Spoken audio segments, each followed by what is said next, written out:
তিন ফজরের পর রহমতের ফেরেশতারা ঘরের দরজার সামনে আসে। ওই সময় যদি মহিলা মা বোনেরা একটি কাজ করেন, কপাল খুলে যাবে, ভাগ্যের পরিবর্তন হয়ে যাবে। আপনার ঘরে আল্লাহ পাক রব্বুল আলামিন রহমত দিয়ে পরিপূর্ণ করে দিবে। বিশ্বনবী মুহাম্মদুর রাসূলুল্লাহ সাল্লাল্লাহু আলাইহি ওয়াসাল্লাম বলেন, প্রতিদিন সকালবেলা রিজিক বন্টন করা হয়। প্রতিদিন ফজরের পরে আল্লাহ পাক রব্বুল আলামিন মাখলুকাতের উপর রিজিক বন্টন করেন। আল্লাহ পাক রব্বুল আলামিন বলেন, ওমা মিন দাব্বাতিন ফিল আরদি ইল্লা আলাল্লাহি রিজকুহা।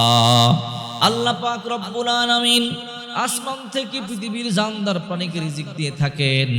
বিশ্বনবী মুহাম্মদ সাল্লাল্লাহু আলাইহি ওয়াসাল্লাম বলেন, আল্লাহ পাক রব্বুল আলামিন রিজিকের ডালা দিয়া সকালবেলা প্রতিটা বান্দা বান্দির দরজার সামনে পাঠায়। যেই বান্দা বান্দিরা ফজরের নামাজ না পড়িয়া ঘুমিয়ে থাকে, তাদের রিজিক নিয়ে ফেরেশতারা দাঁড়িয়ে থাকে। সূর্য ওঠা পর্যন্ত ফেরেশতারা দাঁড়িয়ে থাকে। আর যারা ফজরের নামাজ পড়িয়া জিকির আজকারে লিপ্ত থাকে, আল্লাহ পাক রব্বুল আলামিনের রহমতের ফেরেশতারা তাদের রিজিক তাদের জন্য বন্টন করে দেয়। বিশ্বনবী মুহাম্মদ সাল্লাল্লাহু আলাইহি ওয়াসাল্লাম বলেন, যারা ফজরের নামাজ পড়ে ইশরাক অর্থাৎ সূর্য উদিত হওয়া পর্যন্ত নামাজের মুসল্লার মধ্যে বসে জিকির আজগার করবে, তাসবিহ তাহলিল আদায় করবে, সূর্য ওঠার পরে 2 রাকাত ইশরাকের নামাজ আদায় করবে, আল্লাহ পাক রব্বুল আলামিন তার আমল নামায় একটা কবুল উমরার সওয়াব দিয়ে দিবে। একটা কবুল উমরার সওয়াব আল্লাহ তাআলা তার আমল নামায় দিবে। এবার আসুন আসল কথায়।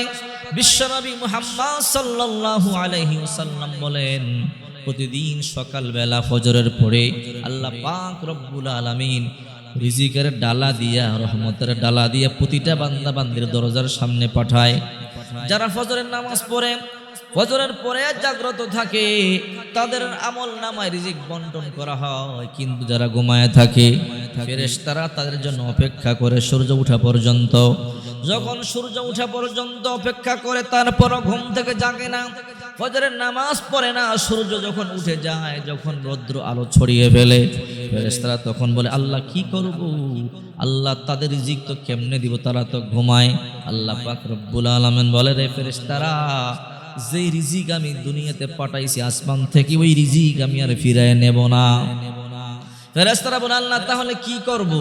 আল্লাহ পাক রব্বুল আলামিন বলে, রে ফেরেশতারা, এই রিজিকগুলো নিয়ে বন জঙ্গলে চলে যাও। বনে জঙ্গলে গিয়া বন জঙ্গলে যেই সমস্ত পশু পাখিরা আছে, প্রাণীরা আছে, তাদের মধ্যে বন্টন করে দাও।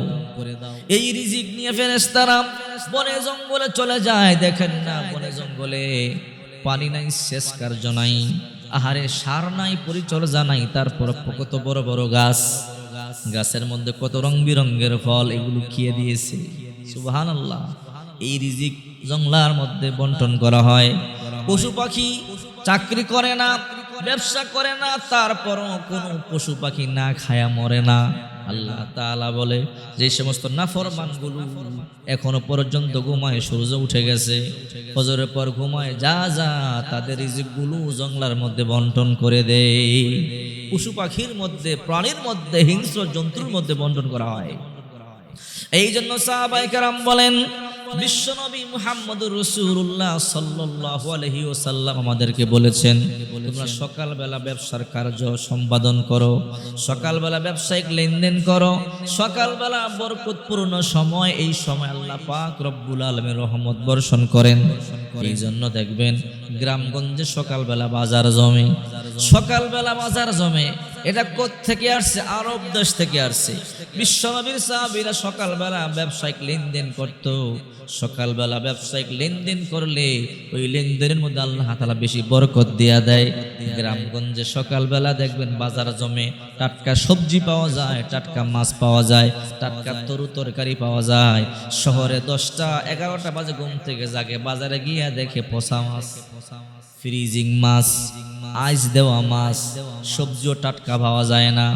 যদি আপনি সকাল সকাল ঘুম থেকে উঠে বাজারে যান, টাটকা সবজি পাবেন, টাটকা মাছ পাবেন, টাটকা তরু তাজা টাটকা তরুলতা পাবেন। এই জন্য আপনার আমার হাবিব বিশ্বনবী মুহাম্মদ সাল্লাল্লাহু আলাইহি ওয়াসাল্লাম সাহাবায়ে কেরামদেরকে সকালবেলা যুদ্ধে পাঠাইতেন। যখন যুদ্ধের জন্য সৈন্য পাঠাইতেন, বিশ্বনবী সকালবেলা পাঠাতেন। সকালবেলার সময়টা হলো বরকতপূর্ণ সময়। এই জন্য মহিলা মা বোনদেরকে বলবো, মহিলা মা বোনেরা, প্রতিদিন সকালবেলা রহমতের ফেরেশতারা রহমত ভর্তি ডালা নিয়া, রহমত ভর্তি রিজিক ভর্তি ডালা নিয়ে প্রত্যেকের দরজার মধ্যে আসে। এই মা বোনেরা ঘুমায় থাকবেন না। ফজরের আজান হয়ে গেলে ঘুম থেকে জাগবেন, জেগে ওযু করে ফজরের নামাজ আদায় করবেন। ফজরের নামাজ আদায় করে ইশরাক পর্যন্ত নামাজের মুসল্লার মধ্যে বসে থাকবেন।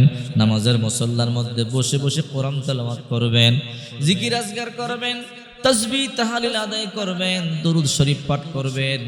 যখন সূর্য উঠে যাবে, 2 রাকাত সূর্য ওঠার পরে 2 রাকাত ইশরাকের নামাজ আদায় করবেন। আল্লাহ তাআলা একটা কবুল উমরা সওয়াব দিবে, সাথে সাথে আপনার ঘরের রহমতের রিজিক দিয়ে পরিপূর্ণ করে দিবে। হে মা বোনেরা, আপনাদের সংসারগুলোকে আল্লাহ তাআলা শান্তি রহমত দিয়ে পরিপূর্ণ করে দিবে, অভাব দূর করে দিবে, বালা মুসিবত দূর করে দিবে। আল্লাহর কসম করে বলি, বিশ্বনবী মুহাম্মদ সাল্লাল্লাহু আলাইহি ওয়াসাল্লাম বলেছেন, আদ-দুনিয়া কুল্লুহা মাতা ওয়া খায়রুল মাতা'id দুনিয়া আল মারওয়াতুস সালিহা। বিশ্বনবী বলেন, গোটা দুনিয়াটা হলো আল্লাহর নিয়ামত, এর মধ্যে সর্বশ্রেষ্ঠ নিয়ামত হলো নেককার স্ত্রী। যেই ঘরে একটা নেককার স্ত্রী আছে, ওই ঘরটা জান্নাতের বাগান হয়ে যায়। যেই ঘরে একটা বদকার স্ত্রী আছে, ওই ঘরটা জাহান্নামের গর্ত হয়ে যায়। এই জন্য হে মা বোনেরা, আপনার স্বামী লক্ষ লক্ষ টাকা ইনকাম করলে কি হবে? আপনি যদি বদকার হন, আপনি যদি বেনমাজি হন, আপনি যদি জিকির আজগার না করেন, কোরআন তেলাওয়াত না করেন, নামাজ না পড়েন, আল্লাহর কসম করে বলি, এই টাকা পয়সা আপনার ঘরে শান্তি দিতে পারবে না। শান্তি দেওয়ার মালিক একমাত্র আল্লাহ।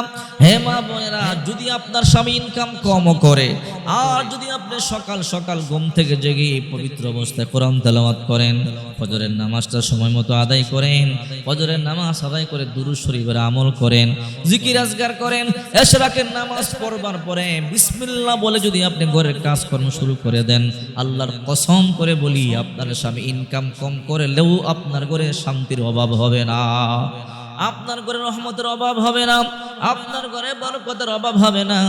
আপনি সকাল 8টা পর্যন্ত, 9টা পর্যন্ত, 10টা পর্যন্ত ঘুমান, কোরআন তেলাওয়াত করেন না, জিকির আজগার করেন না, আল্লাহ তাআলা অসন্তুষ্ট হয়, রিজিক কমায়া দেয়, সুখ শান্তি কমায়া দেয়, বরকত কমায়া দেয়। ওই ঘরে টাকা ইনকাম করলে কি হবে? সুখ শান্তি নাই। এই জন্য মা বোনেরা, প্রতিদিন সকালবেলা রহমতের ফেরেশতারা প্রত্যেকের দরজার সামনে আসে। আপনি যদি এই রহমত নিতে চান, তাহলে ফজরের পর আপনি ঘুমিয়ে থাকবেন না, ফজরের পর জাগ্রত থেকে জিকির আজগার করবেন, কোরআন তেলাওয়াত করবেন ইশরাক পর্যন্ত। এই সময় রহমত আর রিজিক বন্টন করা হয়। সুবহানাল্লাহ। রাসূল করিম সাল্লাল্লাহু আলাইহি ওয়াসাল্লাম বলেছেন।